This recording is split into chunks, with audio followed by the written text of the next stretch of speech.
Hi everyone. So I had bariatric surgery July 2nd, 2024. Today's October 28, 2024. This is what I'm having for lunch.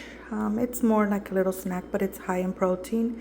It's 1 cup of edamames with a little bit of tapatio, lemon juice, salt. They're so high in protein, really good source of fiber. And this is what I'm having for tonight. And then 30 minutes later, I will have my protein shake.